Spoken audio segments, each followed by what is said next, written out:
This is the world's easiest meal prep in my opinion. First off, you've got your protein source. I'm using some chicken thigh fillets here.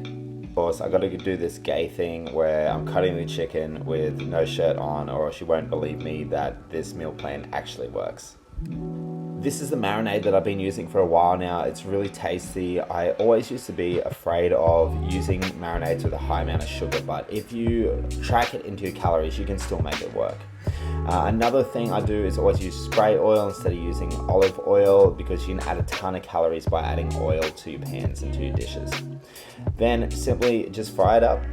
Next up, I've got this big bag bitch of rice, which is 25 kilos. I think it costs about $45 from Costco. I shouldn't need to explain how to cook rice, but wash it. That's what my mum always taught me to do. Wash your rice, then just put it in your rice cooker. It's pretty simple.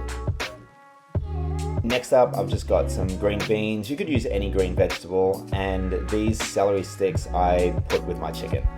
So I cut that up. This is just to give it some extra crunch. There's barely any calories in celery, so don't hold back. So I give it a bit of a stir every now and then, and this is what it should look like when it's finished.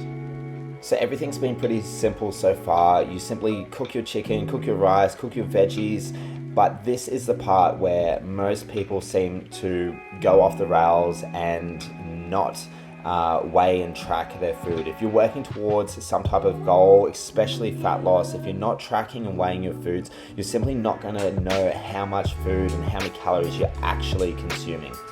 So in my meals here, I've calculated them to my macros and my calories, and I'm giving myself 150 grams of rice, 150 grams of the chicken, and then like roughly 80 grams of the green beans.